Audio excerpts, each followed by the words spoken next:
Welcome back மக்களே. நான் உங்களின் எம்எச்ஐ. எல்லோரும் எப்படி இருக்கீங்க? இப்போது பரபரப்பாக இன்றைய நாள் எல்லாம் எதிர்பார்த்துட்ருக்கீங்க. எம்டியோடைய கேஸ் பெயில் கிடச்சிதா கிடைக்கலையா, கேஸோடைய நிலவரம் என்னாச்சு, பணம் எங்களுக்கு எப்போ வரும், நீங்கள் கேஸ் நடத்துங்க எதாவது நடத்துங்க, அதை பற்றிலாம் எங்களுக்கு தேவையில்லை, எங்களுக்கு பணம் எப்படி வரும்னு தான் ஒரு தரப்பு மக்களுடைய கோரிக்கை இருக்கும். இன்னும் சில பேர் கம்பெனிக்கு உண்மையாக இருக்கக்கூடிய கம்பெனிக்கு எதிராக இருக்க நபர் மேலே புகார் கொடுத்துட்ருக்காங்க. மறுபடியும் சொல்கிறேன், யாரும் கூட்டமாக போய் ஒரு பப்ளிக் பிரச்சனையை உண்டுபடுத்துகிறாதீங்க. அவரவர் உரிமை பாதிக்கப்பட்டுச்சுன்னா தனிப்பட்ட முறையில் தனி நபர்கள் யாருக்கும் எந்தவித இடையூறு இல்லாமல் என்ன வேணால் பண்ணுங்க, ஒன்றும் பிரச்சனை இல்லை. இப்போ நம்ம இந்த கேஸ் டீட்டெயில் இன்றைக்கான கேஸ் டீட்டெயிலை பற்றி பார்க்கலாம். பெரிய பெரிய லட்சக்கணக்கான சப்ஸ்கிரைபர் வச்சுருக்க யூடியூப் சேனல்கள்லேயே தவறான முறையில் சொல்லிக்கிட்டு இருக்காங்க எம்டிக்கு பெயில் ஓகே ஆகிடுச்சு அப்படின்னு. அது உண்மை இல்லை. பாருங்கள், ஃபஸ்ட்டு ஹியரிங் எப்போ அப்படின்னு பார்த்தா எம்டி 5ஆம் தேதி சரணடைகிறாரு. அப்போ அவருக்கு ஒரு சம்மந்தமாக கேஸ் நடந்தது. நெக்ஸ்ட்டு ஹியரிங் எப்போன்னு பார்த்தா இன்றைக்கி 9ஆம் தேதி. இன்றைக்கி என்ன நடந்துச்சு, அதாவது இன்றைக்கி என்ன நடந்துச்சு அப்படின்னு பார்த்தா, அந்த ஃபஸ்ட்டு ஹியரிங்லேயும் விசாரிக்கணும் அப்படின்ற மாதிரி சொல்லியிருந்தான். சர்வீஸ் பெண்டிங் அப்படின்னா இன்னும் அது சேவை நிலுவையில் தான் இருக்குது, அதை நான் இன்னும் கொஞ்சம் விசாரிக்க வேண்டியது இருக்குது அப்படின்னு சொன்னாங்க. சரிங்களா, இது நம்ம எம்டியுடைய கேஸ் ஃபைலுடைய டீட்டெயிலில் தான். இந்த 9ஆம் தேதியுடைய ஹியரிங் என்ன ஆச்சு அப்படின்னு பார்த்தா அதுவும் அதே தான் சொல்லியிருக்காங்க. அழைச்சி விசாரிக்க வேண்டியது இருக்குது. காலான் இன்னைக்கு டேட் போட்டுருக்கு பாருங்கள். சர்வீஸ் பெண்டிங் அப்படின்னா சேவை நிலுவையில் இருக்குது, விசாரிக்கணும் அப்படின்ற மாதிரி தான் சொல்லியிருக்காங்க. சொல்லி நெக்ஸ்ட்டு ஹியரிங்கை எத்தனாம் தேதி தள்ளி வச்சுருக்காங்க அப்படின்னு பார்த்தா 12ஆம் தேதி தள்ளி வச்சுருக்காங்க. சரிங்களா, 5ஆம் தேதி நடந்த கோர்ட்டு கேஸ் அந்த ரிசல்ட்டு தான் இது. 5ஆம் தேதி நடந்த கேஸில் சர்வீஸ் பெண்டிங் அப்படின்னு சொல்லி 9ஆம் தேதி தள்ளி வச்சுருக்காங்க. பிஸ்னஸ் கால் ஆன் 9th போட்டிருக்குங்களா, அன்றைக்கு அழைச்சி விசாரிக்கணும் அப்படின்னு, அது வரைக்கும் விசாரணை நீங்கள் நடத்துங்க அப்படின்ட்டு. இப்போது இன்றைக்கி நடந்ததுடைய கேஸ் ஹிஸ்ட்ரி ரிசல்ட் என்ன அப்படின்ட்டு பார்த்தா அதுதான் ஃபைனலி கால் ஆன் 12/7/2024 போட்டிருப்பாங்க. மிஸ்டர் சக்தி ஆனந்த் தான் சம்மந்தப்பட்ட நபர். ஸோ பெரும்பாலும் 12ஆம் தேதி அவங்க கண்டிப்பாக முழுமையாக விசாரித்து ஒரு ஃபைனலாக ஒரு முடிவாக அவங்க இதற்கான தீர்வை கொடுத்தாகணும் அப்படின்ற மாதிரி சொல்லியிருந்திருக்காங்க. இது இவருடைய அந்த சரணடைஞ்சது சம்மந்தமாக இருக்கும், அல்லது நிறுவனத்துடைய இயக்க சம்மந்தமான ரிசல்ட்டாகவும் இருக்கலாம். ஸோ எது அப்படிங்கிறத நாம் பொறுத்திருந்து கண்டிப்பாக பார்க்கணும். அப்புறம் சில பேர் சொல்லியிருந்தாங்க எம்டிக்கு பெயில் கிடச்சிச்சு அப்படின்னா பேமெண்ட்டை போட்டுருவாங்க அப்படின்னு. ஒன்று நல்லா புரிஞ்சுங்க, இப்போ கம்பெனி மேலே மிகப்பெரிய ஒரு இழுக்கு அவமானம் ஏற்பட்டிருக்கு. மக்களுக்கு மத்தியில் நம்ம கம்பெனி மேலே உள்ள நம்பிக்கை நாளடைவில் குறைஞ்சிக்கிட்டே வருது இந்த கோர்ட்டு கேஸ் அப்படிங்கிறதுனால.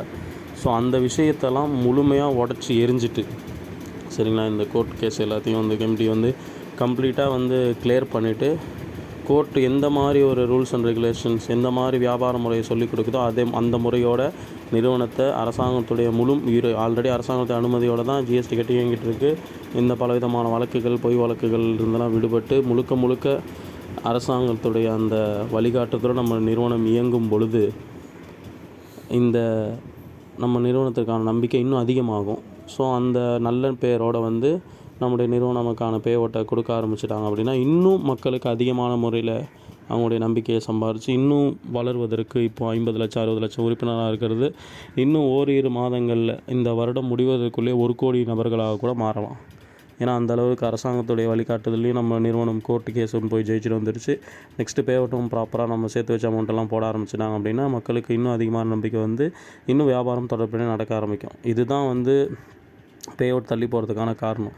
சப்போஸ் இன்றைக்கி எம்டிக்கு பெயிலே கிடச்சிருந்தாலும் இன்றைக்கி பெயில் எம்டிக்கு கிடைக்கல. சரிங்களா, அதை நல்லா தெரிஞ்சுங்க. அடுத்த ஹியரிங் 12ஆம் தேதி ஒத்தி வச்சுருக்காங்க. அந்த 12ஆம் தேதி நம்ம எம்டி வெளியே வந்தாலும் இந்த கேஸ் கம்ப்ளீட்டாக முடிகிறதுன்னு பார்த்தா அந்த 19ஆம் தேதி அல்லது இந்த மாதம் எண்டுக்குள்ளே கண்டிப்பாக முடிஞ்சிடும். அதுக்கப்புறம் தான் நமக்கான பேஅவுட்டை கம்ப்ளீட்டாக வெளியே கொடுக்கறதுக்கான சாத்தியக்கூறு இருக்குது. ஒரு எம்டி சைட்லேருந்து ஒரு நிறுவனத்துடைய ஓனராக மாதம் வருமானம் கொடுக்கணும் அப்படின்ற சைட்லேருந்து யோசித்து பார்த்தா நமக்கு தெரிய வருது. அதனால் எவ்வளோ மாதம் பொறுமையாக இருந்துட்டோம், இன்னும் ஒரு மாதம், இந்த மாதம் நம்ம பொறுமையாக இருந்தோம் அப்படின்னா நம்ம நிறுவனத்திற்கு சாதகமாக தீர்ப்பு வந்துடும். நிச்சயம் நம்ம எல்லாருமே மாதம் வருமானம் பெறக்கூடிய ஒரு நிலைக்கு தள்ளப்படுவோம், நல்ல நிலைக்கு. அதுவரை நம்ம கொஞ்சம் பொறுமையாக இருந்தாலே போதுமானதாக இருக்கும். ஓகே ஃப்ரெண்ட்ஸ், மேலும் ஒரு உண்மையான சிறந்த தகவலுடன் உங்களிருந்து நான் விடைபெறேன். அதுக்கு முன்னாடி நம்ம நிறுவனத்தை எந்த நிலைக்கு கொண்டு போனோம் அப்படின்ற சம்மந்தமான ஒரு வீடியோவும் நம்முடைய இன்றைய வாக்குறுதி வீடியோவை பற்றி நாம் இப்போ பார்க்கலாம் வாங்க. நிறுவனத்துக்காக செய்வோம். நம்ம ஓடி போறதுக்கு எதுக்கே வந்து 10 வண்டி எடுக்கணும் அசோக் லேலண்ட் எல்லா ஏரியா அதுக்கு போறக்கா அவசியம் இல்லையா? சோ கான்செப்ட் ரொம்ப தெளிவா இருக்குது, கம்பெனி ரொம்ப வலிமையா இருக்குது, நம்மளுடைய செயல் திட்டம் ரொம்ப தூய்மையா இருக்குது. ஆனாலும் இந்த மாதிரி இடையூறு வரும்போது அதை நாம் சந்திக்க வேண்டும், அதை உடைத்து சாதிக்க வேண்டும். இதுதான் நிறுவனத்தோட செயலா இருக்குமே ஒழிய மற்றபடி வதந்தி பேசிட்டு பொருளை பேசிட்டு பயந்து ஒதுக்கிக்கலாம் நம்ம தயாரில்லை. அதுக்கு வேற கம்பெனி. நாம இந்த மாதிரி வாய்ப்பை முடித்து பல பேர் ஓடி போற இந்த காலகட்டத்தில் இதை நிறுத்தவே முடியாது. உயிரை கொடுத்தாவது கம்பெனி நடத்துவோங்க. இத்தனை மக்கள் உண்மையா இருக்கும் போது, இத்தனை மக்கள் நேசிக்கும் பொழுது அந்த மக்களுக்கு உண்மையா கம்பெனி இருக்கணும் வேண்டாமா? இப்ப சொல்றேன், ஏற்கனவே கம்பெனி உண்மையா தான் இருக்குது, இருக்கும். இருந்தாலும் இந்த நிகழ்வை பார்த்ததுக்கு பின்னால் என்னுள் வந்த எழுச்சி என்ன அப்படின்னா, எத்தனை தடை வந்தாலும் உயிரை கொடுத்தாவது மைவித்திரை காப்பாற்றுவோம், மைவித்திரை நடக்கும், நம்பிக்கை செய்விடுங்கள். மைவித்திரை யார் வந்தாலும் அவங்க வாழ்க்கை சிறப்பா இருக்கும். இந்த உறுதியை தைரியம் நாம கனா கண்டோம். இந்தியாவிலேயே நம்பர் 1 கம்பெனியை நாம ஆகி காட்டணுங்கிற கனவு.